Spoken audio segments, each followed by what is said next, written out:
Hello, welcome back to Disenthrall. My name is Patrick Smith. Today will be a live stream that will include every single available piece of factual information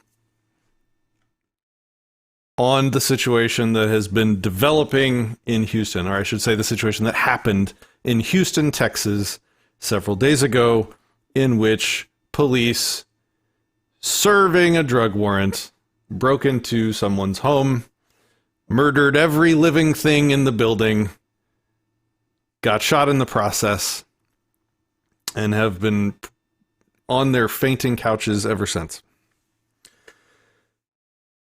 To the people in chat, I want to say that I will read your comments, every single one of them, as soon as I can, but I want to focus. I have written down a long bullet point list of everything I want to share with you, and I want to focus on that first. And at the end of the video, I promise you guys I will read through everything and discuss everything you want to bring up over the course of this video. The next thing I want to say is that accuracy and pursuit of actual truth, both ethical truth and, philosophical truth, and actually the truth of what happened in this situation, is literally the only thing I'm concerned about. I will attempt to be as unbiased as I possibly can, considering the circumstances. We have to start by reminding you of the ethical truth of the situation that has already been decided. It's already something that we know and is a firm truth. And that will color the way I talk about the entire rest of the situation. For a full discussion of why, from start to finish, every single thing that the Houston police did was immoral and evil, I'll link to, maybe somebody can drop a link in the comments to the first video I did on this, where I discussed what a victimless crime was, and why they are always immoral to enforce, and how drug abuse is a victimless crime. At best, it's a self-victimizing crime. So I don't want to belabor that point too much, because I've already thoroughly covered the ethics of the drug war. It is people choosing to self-harm. It's people choosing to use their body property in a way that they want. We have to have the freedom to use our property, even in ways that you may disagree with other people using their property. It's not your business. You can only control property that you own. And that is a hardline ethical stop. So anything the government does, any enforcer, it doesn't matter what costume they're wearing, it doesn't matter what car they drive, it doesn't matter how many politicians' magical scribbles are behind their actions,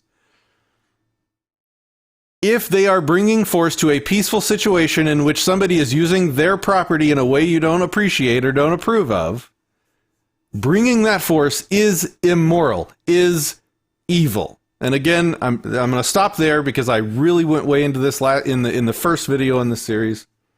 I see somebody linked it. I appreciate it, Rika. That is the exact video I wanted. The video is called Houston Shooting Rant. So we are going to start this video discussing the actual facts of what happened with the ethical judgment already behind us and in place. These people had no ethical, no moral reason to be anywhere near this person's property. And we'll get to exactly how the entire story started. Here we go. Okay. So, it all started back on January 8th. And I have a few sections here, and I'll pause in between sections and maybe check for any important questions. If it's an important question, maybe type question in all caps before the question so that I can scan this list of chat to see it quickly. So, on January 8th, an anonymous person called the... and in my notes, I may have used disparaging nouns for the police, and I'm going to have to translate those on the fly because I didn't edit them out. An anonymous person called the cartel to report that... the Blue Line Cartel, to report that her daughter was doing drugs inside the Harding Street home. She told the cartel that she was standing outside looking in their windows and that the couple had a lot of guns. When the Blue Line gang members showed up, they didn't see anything wrong. The gang members claimed that they spoke with a woman passing by while talking on a mobile phone, but she said that she wasn't the one that called 911. The cartel members claim that she then turned her back to her phone call and said, "Hey, the police are at the dope house." Cartel members called the anonymous person back that made the original report, but she refused to give any more information, saying that she was scared for her life. So that was the beginning of their investigation. That happened on January 8th. The two people living in this house, let's talk about them briefly. I'll give you everything that we know for sure about them that is relevant. Now, a lot of the news media out there have pages devoted to their tweets or their likes of Trump's tweets and such nonsense that literally has no bearing on the story. So I'm not giving you that information. Sorry, I guess I lied. This isn't all the information we have. It's just what I think are the only important information. So there were two people living in the house, Dennis Tuttle and Rhogena Nicholas. Dennis was 59 years old, a Navy veteran, had absolutely no criminal history, at least in Texas where they checked, he suffered from both physical and mental disabilities. Rhogena Nicholas was 58 years old. So these are not young whippersnappers by any stretch of the imagination. They're more along the lines of the age of, what was that comedy with the badass that ended up selling meth? You know what it is. That age. Rhogena was married to Dennis for over 20 years. So this is like a solid long-term relationship. They bought the house around, I think, in the same year that they got married. So they were, the quintessential American stable relationship. Got married, bought a house, had been living there for 20 years, almost 60 years old. The only criminal history that Rhogena had was a bounced check charge that was dismissed. Unfortunately, Rhogena also suffered from cancer and had some pain and other nasty symptoms from that. She posted patriotic memes and Christian memes and was multiple times saw to be claiming to love Texas. I think at one point she had a profile, profile banner, where you put like a thing on top of your Facebook profile. It said that, she loved Texas. Her tweets indicated that she was very likely a Trump supporter. I'm not going to go into all that because it's irrelevant. It's not like you can't say that they had. That's the thing about this case. You can't say that they had a motivation in shooting these cops that was political related because the cops came to their house. It goes back to that thing we talked about in a previous video where the police are talking like they were attacked by these people when it was them breaking and entering into their home.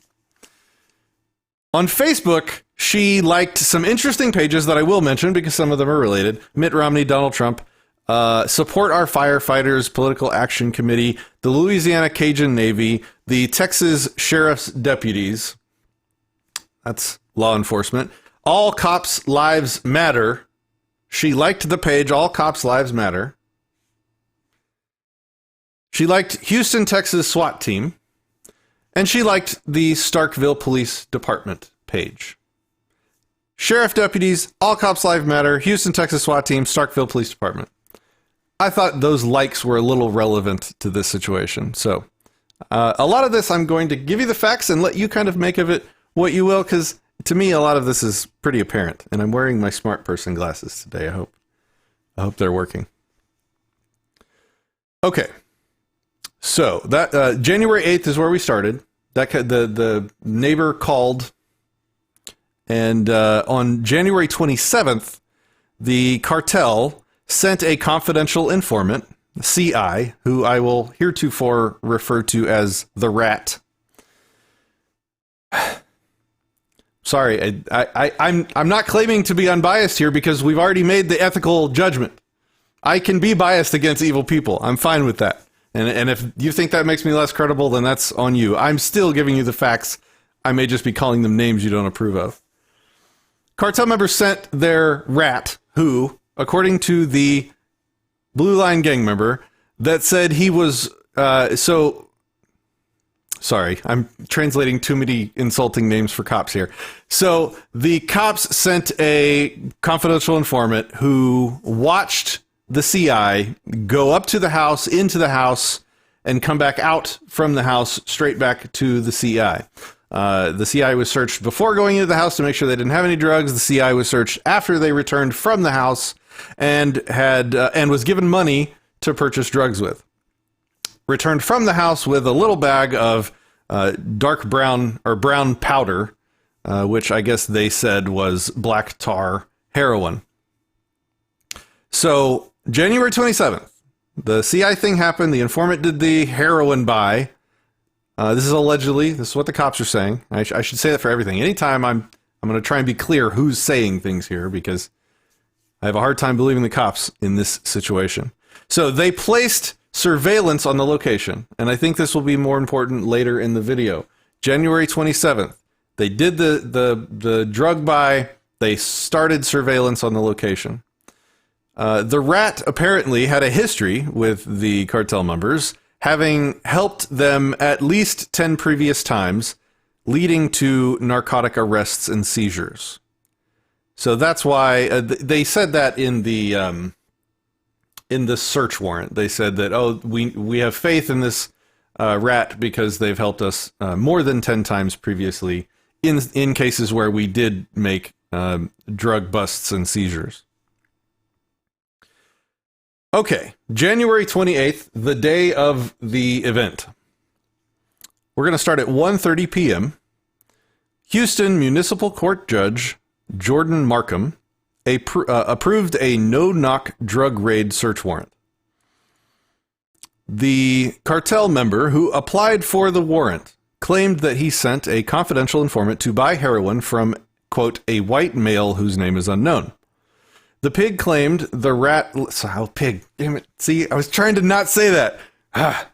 The police officer claimed that the rat left the house with some brown powder and said that he had seen more... Oh, and the informant said that he had seen more of it packaged in a large quantity of plastic baggies. He put this in the request to the judge for the warrant. He also mentioned in the warrant that the CI... the rat saw this white dude in the house had a 9mm pistol on him. So the CI reported to the police that he had, a large quantity of little bags of black tar heroin, basically, and a 9mm pistol. So they in the application for the warrant to attend, Freudian slip. I saw that one. Yes, Sherry. Yeah, that was Freudian. I'm trying. It's not really Freudian, it's just written all over my document. I'm just trying not to say pig every 5 seconds. So, in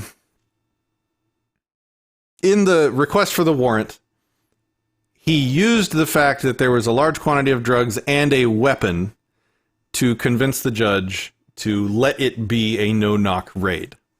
Meaning, they don't just walk up to the house, knock on the door, and say, hey, we're here to serve a search warrant. Please let us in. They do the full-on, knock the door down raid. Semi-military style raid. Judge approves the order, and there's a copy of it available. I have a lot of sources for this video. I've went out onto the internet, and I've had some awesome, really smart people help with this process over the last couple days, help me compile sources so that I get all of this as accurate as possible. And I'll try and put a lot of those links in the description after this video is done. But one of those is a link to the actual application for the warrant, as well as the approved warrant from the judge. And you can see all this information in there. 5 p.m. Approximately 12 narcotics cartel members in tactical gear. Some people are saying it was plainclothes. That is factually inaccurate. They were not plainclothes. There are people with cell phone video at the location. I have a screenshot from one that I'll show you here in a little bit where you can see that they are, in fact, tactically dressed and not plainclothes. So there are 12 narcotics cartel members in tactical gear and 6 patrol Blue Line gang members in the street with their patrol cars. It looked like 3 to 4 patrol cars, something along those lines. So 12 tactical, 6 patrol, began the no-knock drug raid search warrant for narcotics to the home of Tuttle and Nicholas. The cartel members were not wearing body cameras. And I'm going to save the judgment and the commentary for like the end when we're past the factual, because I always like to separate my opinion from the facts. Right now we're in the facts, so we're going to keep on that line. They were not wearing body cameras.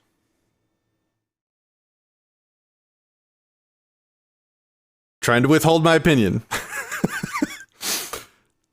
The chief cartel member said that they announced themselves while simultaneously breaching the front door, as well as at the same time having all of the patrol cars in the street activate their lights and sirens so that those in the neighborhood would know it was the police murdering everyone. I mean, sorry, see, those are my opinions again. So the people in the neighborhood would not be alarmed. Whatever, that's what he said. So, they announced themselves while smashing the door down and setting off all their alarms. So I'm sure anybody inside would definitely hear that announcement and know exactly who it was. The chief cartel member also claimed that immediately upon breaching the door, the officers came under fire.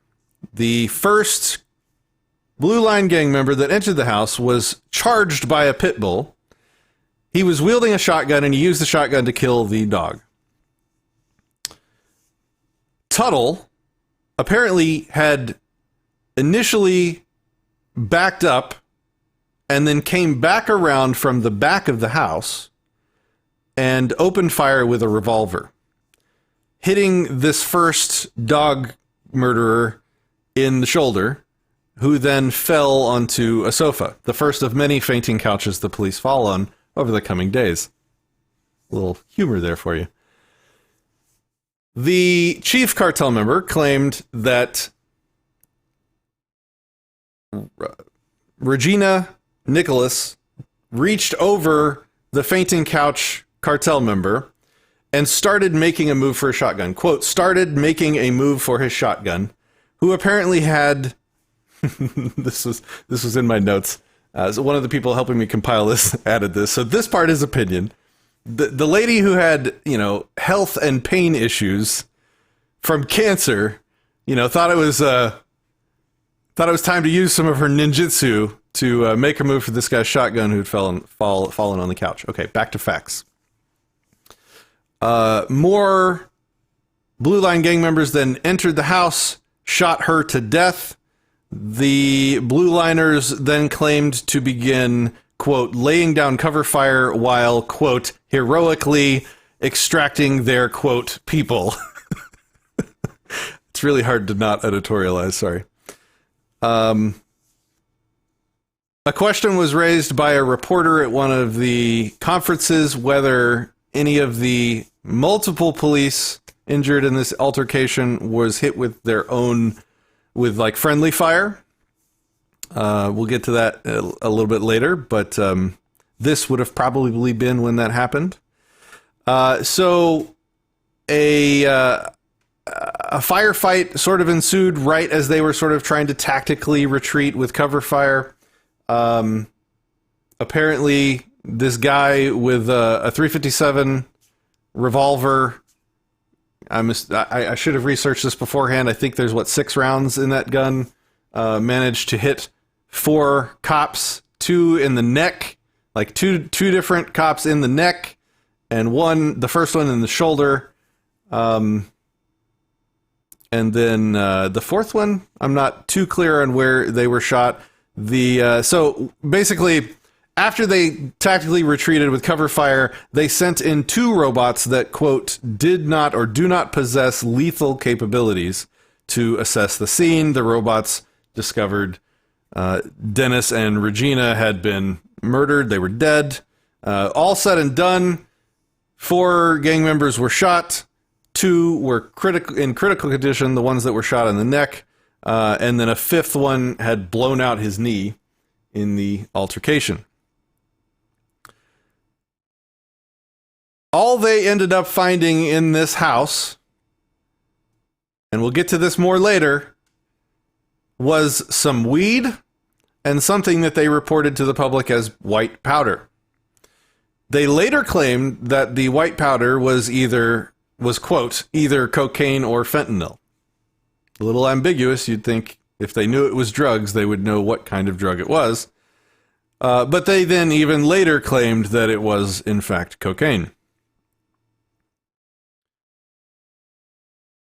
So now we're going to talk about what happened that evening, the press conference, and then kind of what happened going forward.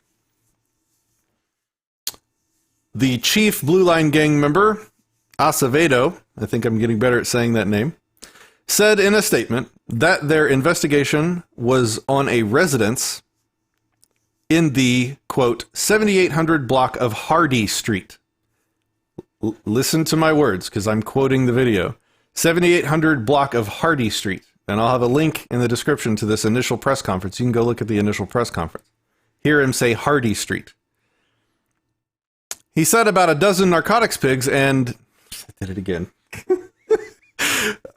He said about a dozen narcotics gang members and half a dozen patrol gang members spun onto Hardy Street. He said the officers attempted to serve a search warrant on the location at 7800 Hardy Street. So 3 times Hardy.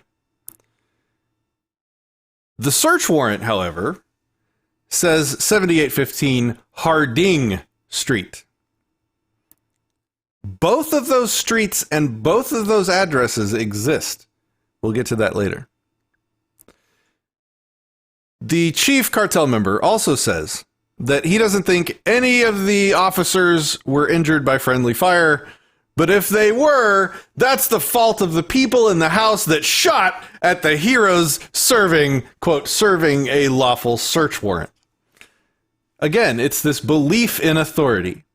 They believe that everything they do with violence is justified because they think they have the virtuous, heroic duty to do it. They have a superstition in their brain between their ears that they have the authority and the right to do this to innocent, to peaceful people.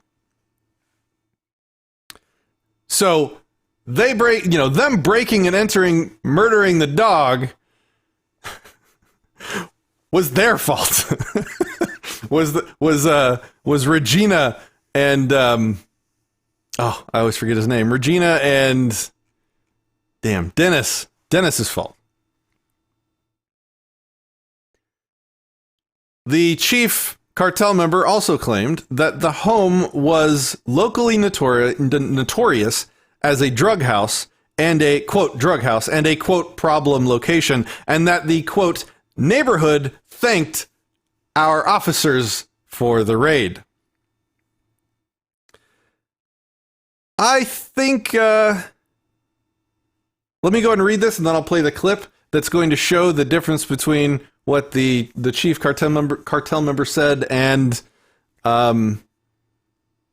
what the neighbors said to reporters after the fact. Let me just finish a couple more points here. So the chief wants us to think that the home was locally notorious as a drug house problem location, and the neighborhood was thankful that our officers raided it. A neighbor had surveillance video from cameras on his house that captured some of what went on, but the homeowner told a reporter after the fact that the police took it for evidence. Family and friends of the murdered couple repeatedly stressed that they were not drug users or sellers, instead describing them as quiet animal lovers who kept to themselves. Neighbors told local reporters that they had not seen any signs that Tuttle and Nicholas, who seemed like perfectly nice people, were selling drugs. They were they were wonderful people who, quote, never bothered anyone, according to one. Another woman who knew Tuttle and Nicholas told the newspaper they were, quote, they were private people. They stayed home. They loved their dogs. They loved their animals. End quote. And insisted that Nicholas was not a drug addict or dealer. Quote, if he would have known it was the police, he would have never shot. And I'm going to show you video of them saying all this. I'm not quoting some rumor. Quote, no way he obeyed the law. I tell you, he was a straight up guy. End quote. Quote, they didn't deal drugs from out of that house, said another neighbor who grew up with Tuttle and Nicholas. Quote, they're not those type of people. Cartel Union Chief of Cocksucking, Joe Gamaldi, oh, sorry, did I forget to change his title? Told anyone, quote, spreading the rhetoric that police officers are the enemy, that, quote, we've got your number, quote, we're sick and tired of having targets on our backs. I covered that in the last video, this number 2 on this topic. Quote, we are sick and tired of having dirtbags try to take our lives. To try to take our lives when all we're doing is trying to protect this community and our families, except for the ones we completely murder and decimate. Excuse me. Sorry, I added the end. The end part was me.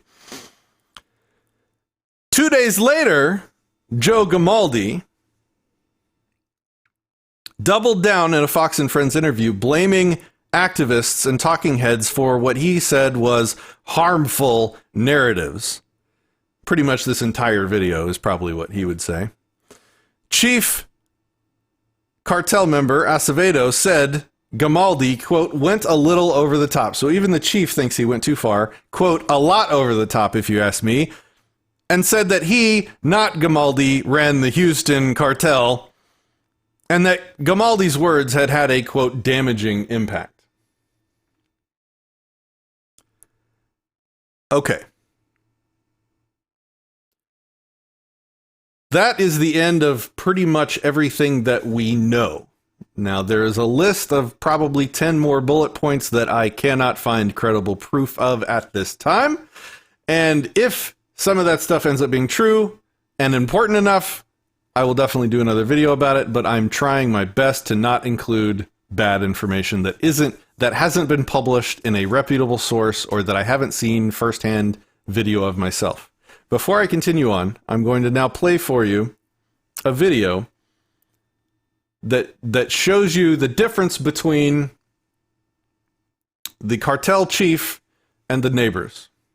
The neighborhood thanked our officers because it was a drug house at the community. Their eyes and ears, and that's how we started. And they said thank you. Family and friends of the suspects we talked to today say the people they knew would have never opened fire on police. They never had company. It's always just them 2 and their 3 dogs. You know, easy going. Didn't bother nobody. But neighbors on Harding Street tell us they never noticed suspicious activity. The suspect's home is one of few not fenced in, and there are no security cameras. I mean, this neighborhood is known for all kinds of things, but drugs? I mean, from this house? Nah. Neighbors say Dennis and his wife wouldn't hurt a fly. She went for coffee every morning. He walked the dogs. I've known them for a while. I used to hang out with them. I've never had an issue with them, never heard that anything has anything to do with dope. There are flowers and candles outside the suspect's home. People have been dropping those off throughout most of the afternoon. I'm saddened about it, okay? That was my friend for 30 years. If he would have known it was the police, he would have never shot. No, he obeyed the law.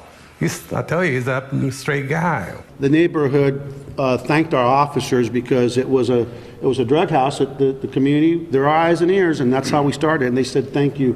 Because there's a lot of conspiracy theories out there, and people are going, running rampant. Let me just say this: we never run away from the truth.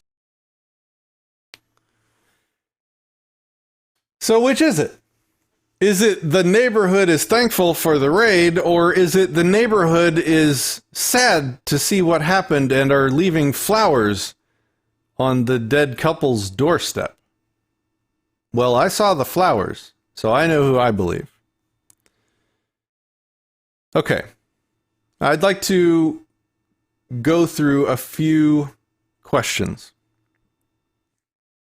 Joe, you're asking what's with the bad frame rate on the video I'm showing. It's choppy.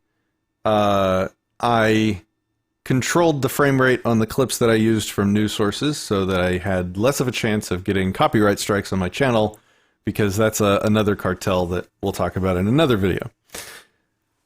The going back to the beginning, the CI. These are my questions. These are just questions. I really try hard to not ever fall into the realm of a conspiracy theorist in the derogatory way of using that term. But I think these are valid questions. So the CI said that there were numerous baggies of heroin.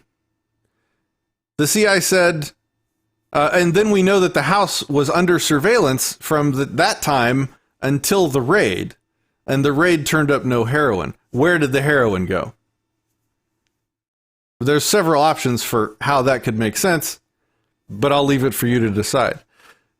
The CI, the rat, also said that they saw, like we talked about earlier, the white dude in the house have a semi-auto handgun, 9mm handgun, in the house. The raid found no such weapon. Where was that pistol? He was using a .357. The existence of that weapon was part of the request to make the raid a no-knock raid. Knocking and announcing would be, they said, quote, dangerous, futile, or would inhibit the effective investigation of the offense described in the affidavit. Where's the gun? Where's the heroin? Another question. The chief Blue Line gang member, well, we already said, we talked about thanking them for the raid, but the neighbors had a very different story. Why no body cameras? This is a totally valid and legit question. Why are the people with the absolute greatest chance of finding themselves in a lethal force situation not wearing body cameras? Why are they acting without body cameras? Out of all, the SWAT teams, the narcotics teams breaking and entering into houses with armed heroin dealers, why aren't they the first ones issued body cameras?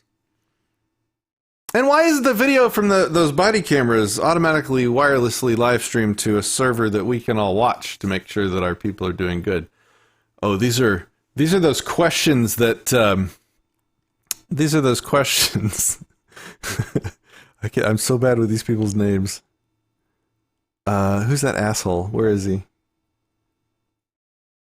Gamaldi. These are those questions Gamaldi doesn't want us asking. Okay. I'm going to do a quick scan for questions here. Bear with me. And then I'll get to one more video clip. If they're going to call people conspiracy theorists that are into anti-cop rhetoric, well, here's a good headliner for you. I'm just scanning for questions. One sec. Breaking Bad. Yes, Sherry. I knew somebody would get it. Breaking Bad. That's what I was talking about. Why was there no cop cams? Exactly. It seems like such basic. It's just such a basic. Like, there is no reason that every single cop isn't wearing a body cam all the time. These things could even be easily, and it's not even expensive technology, they could be live streaming 24/7. This is negligence. That's the word for it. It's dangerous negligence that they use to not be held accountable. Checking for other questions. Civil suits against officers. I don't know if that's a possibility. Okay.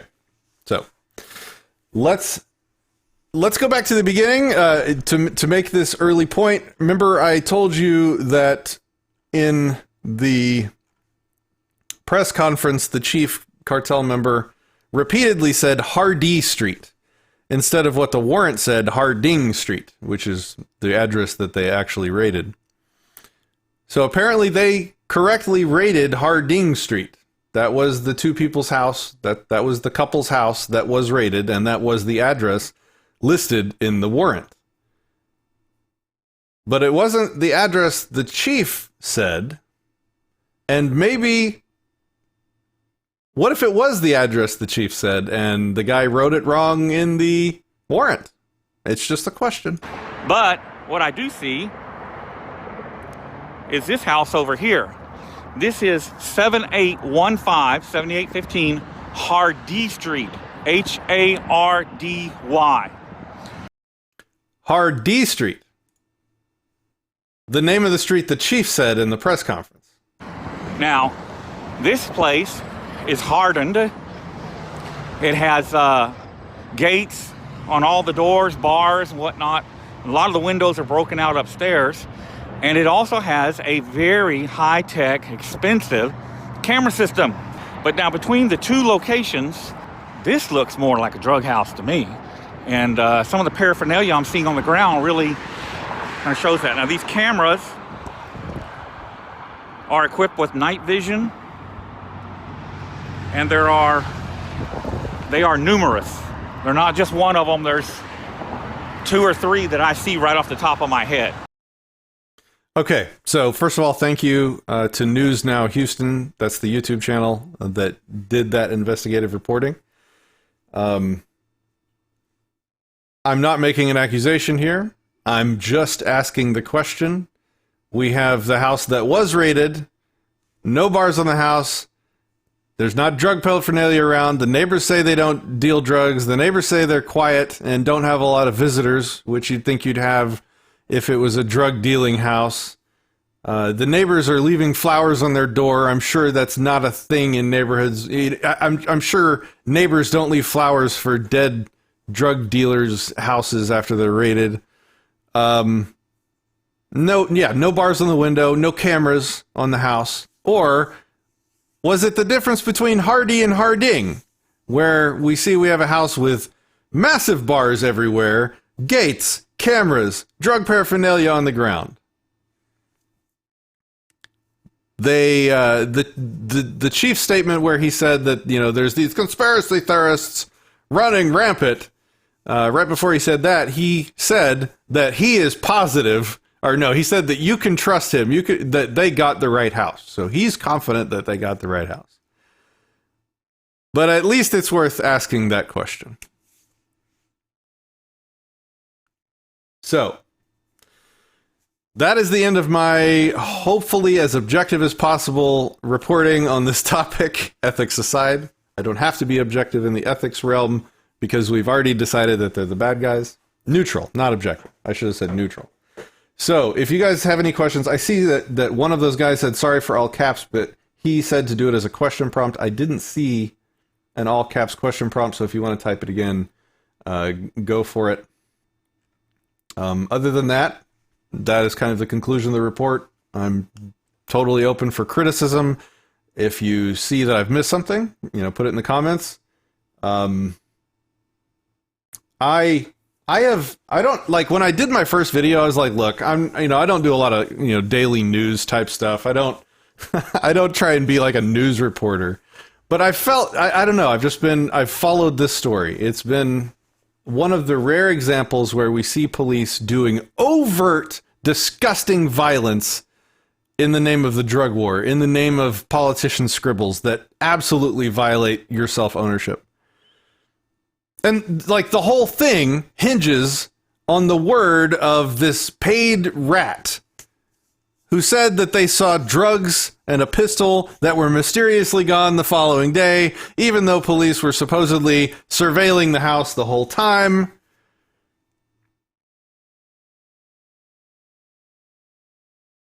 I'm not really inclined to trust people that are okay with doing violence on peaceful people for reasons of politician scribble and imagined authority.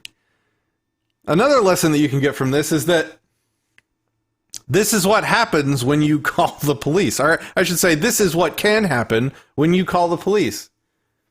Like, I think we all have altercations day to day, often in our life, where we're like, oh, I could probably call the cops on that asshole. He parked in the handicap spot. He, whatever. I give that a second and a third and a fourth and a fifth thought. To me, with as sideways as these cops are getting these days, like, if I can't justify having that person murdered for whatever I was calling, or whatever I was upset about, I'm not going to call the cops. I'm just not. It's not worth the risk to life and and life. It's just not. That's dumb. I just don't call the cops if I don't have to. This is another point to make, is that this is the drug war.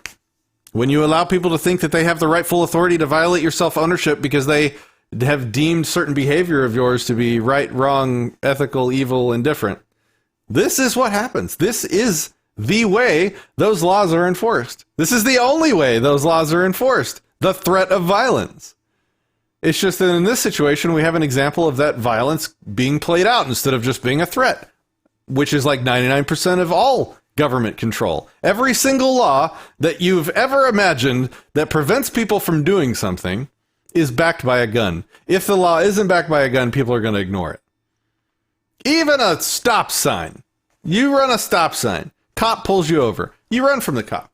Like, you will be as safe as you are supplicant. If you roll over, if you give up, if you succumb to the threat of force, then it stays a threat. That's how threats work, right? Usually. But if you resist the threat, the immoral threats, because all threats of violence for peaceful, for victimless crimes are immoral threats. If you resist, then they escalate. And then they escalate some more. And as long as you keep resisting, even on a stop sign, they will escalate until you either comply or are dead. Take the room temperature challenge. That is the nature of law. That's how they all work. That is the drug war. In a nutshell.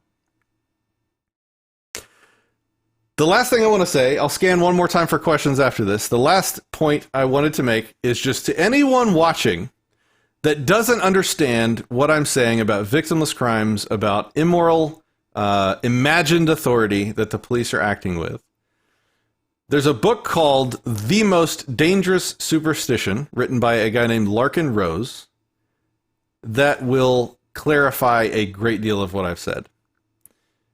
So if you think I'm wrong, or you know I'm wrong, and you think I'm basically being a heretic right now, please believe me that I am not trying to be a firebrand. I am not trying to say the most offensive things I can think of to say.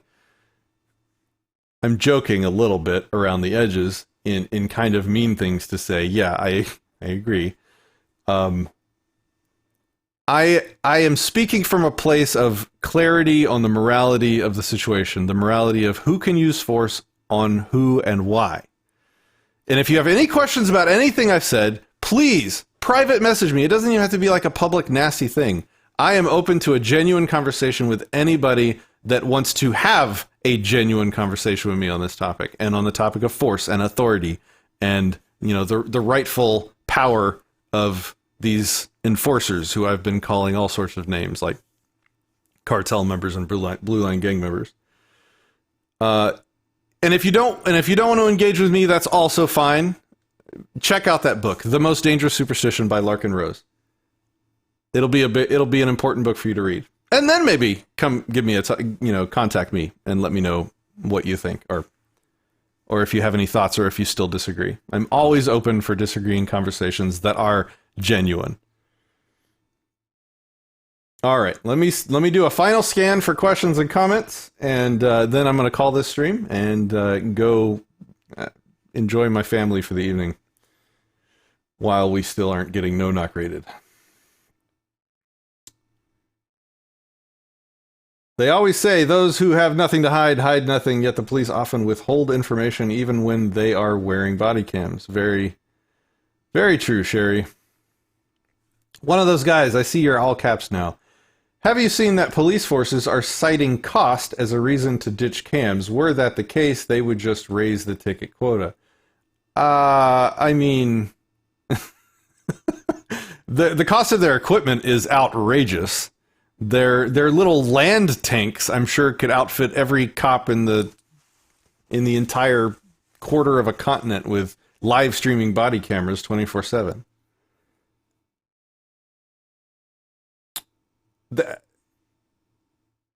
There are very few cops that will tell you that they agree with the cameras being a thing.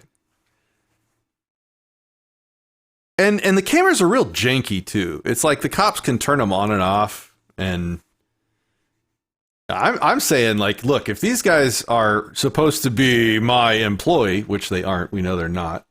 My employees would never assault me for a victimless crime. But assuming they are, then I want my force-using employees to be wearing recording, live streaming body cams with backups 24/7. So that if anybody sues me, or if anybody accuses any of my people, you know, my enforcers working for me, of any wrongdoing, I have proof.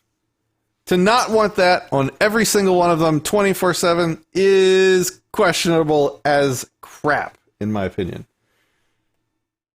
I have not seen a good reason for not having that. Like, oh, well, we're on our lunch break. We don't want that recorded. Sorry. We're going to record that too. You know, you better eat according to regulation. I don't care. There's no reason not to have that.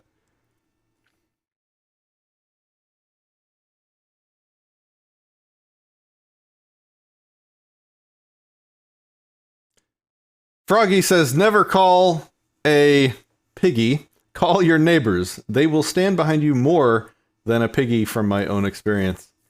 That's an important point that goes along with that, though. It's important to get to know your neighbors and to have a relationship with them. Otherwise, you won't get that. Otherwise, the most you'll get is, you know, sad faces, a few tears, and flowers at your door after they raid you. 8 pounds of pure danger. Are you talking about the book? What are you talking about? Oh, 9-pound chihuahua. Oh, I got it. Keep your 9-pound chihuahuas away, man. Yep. Buy that book. Yes, Joseph. Absolutely. Bob Smiley says, read, you have the right to remain silent. Voluntarius 36 says he's almost done reading Larkin's book. Awesome, man. How are you liking it? What do you think?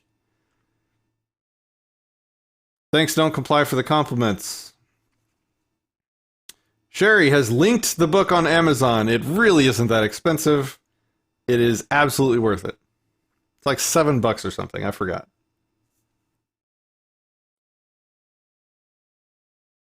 One of those guys says to serve and protect the state, not the populace. I don't know why people don't understand that. It's because they listen to their words and not their actions. Their actions clearly tell us, you know, just like this, what the asshole whose name I can never remember, Gamaldi, you know, his actions, well, in this case, the rare thing that got people pissed off about Gamaldi is that for once, you know, his words lined up with their actions. He talked to us how they think about us. Not as their boss, not as their employers, not as their masters whom they're serving and protecting. You got to see behind the curtain on that one. I think there's a protest for him coming up in a few days in Houston. I might have to go pay a visit to.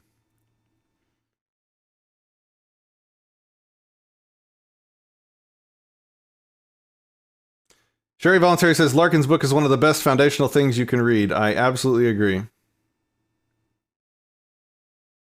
TurboTastic says, the house they showed in the news is 7815 Harding, not 7800 Harding. Right. The 7800 thing came from the warrant. For some reason, the language they use in the warrant, they have to describe the actual address and the block it's on, the block of the street it's on. So they said it's the 7800 block of Harding. But yeah, the address of the house was 7815. The address of both houses, the one in the conspiracy theorist video, and the one that they actually raided, were both 7815. The only difference was Hardy versus Harding. Harding versus Hardy. They think we're scumbags. A lot of them do. It's it's like a human thing. It's just humans. There's something about humans. You give them power, and the power alienates them from the people around them. People begin resenting people that have power over them, involuntary power especially. And when you as a human feel that someone resents you, you like almost involuntarily reciprocate that resentment. You automatically just start to not like them if they resent you. You know, you like This happens to me all the time. Like, the more I do YouTube videos, the more I get people in the comments that just shittily disagree with me, and really just, you know, you could tell they don't like me. Obviously, they don't know me. But still, just having them think about me that way makes me like them less. That's just humans. That's how they function. So when you're a cop and you're given power and the power makes people resent you, especially when you use it on victimless crimes where nobody got hurt, people instinctually resent that, and then the cops sense that and feel that resentment and begin othering the citizen. Anybody that's not in law enforcement becomes a pleb. The people that, you know, they protect. They're the parents protecting their citizen pleb children. And then the plebs being treated like petulant children make them go from resenting them to hating them. And then the cops feel that escalation of hate and they resent more. Then they begin to dislike the people that they're protecting. And then the plebs sense that it's what I'm saying is it's a feedback loop. It escalates. One side uses this involuntary power, especially for victimless crimes. The other side resents that, obviously, and it just cycles. And it cycles and cycles, and it's getting worse and worse and worse, and we're seeing that. It's getting worse. It's not slowing down. It is accelerating. It's a spiral. Black Lives Matter was a big point in that spiral, and back when that happened, I talked through this exact same line of logic. One side uses power, the other side resents the power, this side hates the resentment, this side hates how they're treated by the people that hate them, and it's just back and forth. And it only escalates. Very rarely de-escalates.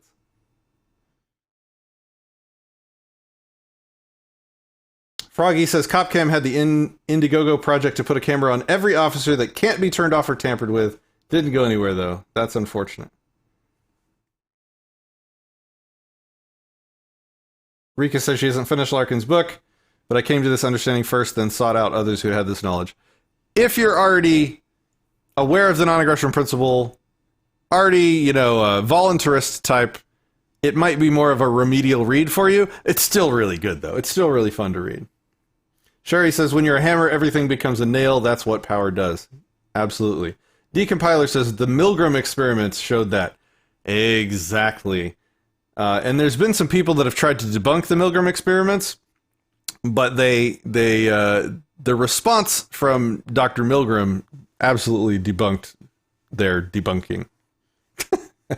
Anyway, what I'm trying to say is that those experiments are still, I think, in my opinion, in my judgment, mostly valid. So it's reciprocal. How do we change this? The only way, it's like if you have a generator sending a tiny voltage into a feedback loop. What's an example of a feedback loop? This is nerdy. In a taser, you have a chain of diodes, and I believe capacitors, or it might just be a diode chain, actually. So a diode is a thing that only lets electricity run in one direction. And and I think the capacitor does it too. So the electricity runs in, charges up a capacitor, and then there's a series of this little circuit, and each loop in the circuit magnifies the voltage, because each little circuit feeds their magnified voltage into the same circuit, which then magnifies it even higher and higher and higher until you get the zap from a taser. The only way that you stop the cycle is to stop what's feeding it. You take the batteries out. You remove the immoral, involuntary force that's feeding the energy, feeding the involuntary power into these cartel members. Like, if they didn't have involuntary power, if they literally only protected and served, if there was no victimless crimes that they tried to enforce, I would probably be talking about these people very, very differently. People would see them as the community, security guy that just watches over our stuff when we're not away. Wow, I'd be thankful if I had a guy that just drove by my house, once every several hours, just keeping an eye out for anything suspicious, but didn't have any powers to blow my door down because of the wrong kind of vegetation. I'd probably end up liking the guy. He's doing something that I really appreciate. That's the difference between the voluntary and involuntary. That's the difference between the victimless crime enforcement and actual crime defense.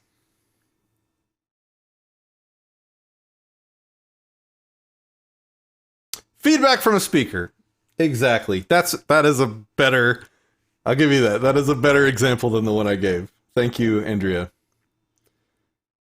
One of those guys, capacitor stores the voltage. Yes. Agreed. Rika says agreed, but so many indoctrinated people can't see government mafia for what it is. Absolutely. The ultimate form of activism is dispelling the belief in the superstition of authority. That's why I recommended that book for sure. Like, I buy extra copies when I can, and I give them to people because it's such a powerful book. Pineapple on pizza. Okay, there can be pineapple, and there can be pizza. But when you place pineapple onto pizza, the pizza becomes garbage. It's no longer pizza. Can't or won't. I think it's won't. Excuse me. I think it's can't. I think people can't see it, in my opinion. They have... No, not even that. They're capable of seeing it. I've shown it to many people, and I've changed a lot of minds over the course of my activism. It's totally possible. It takes approaching people with empathy and understanding and a whole lot of patience. And it takes talking to them multiple times. It never happens in one conversation. Patience and empathy. Lead with empathy. Understand where they're coming from. Ask mostly questions. We need to do videos on how to actually talk to people about this stuff. Excuse me. This is a police state. I absolutely agree that this is a police state.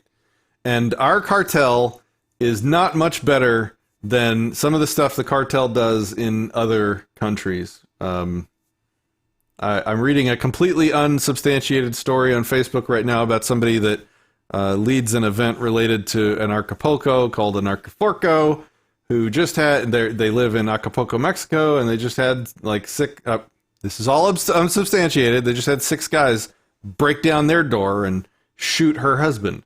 This was like yesterday or something. They did it over, I think it was, well, again, completely unsubstantiated, but I think it's because they were dealing drugs. Except that cartel's reason for attacking them was because they didn't want competition.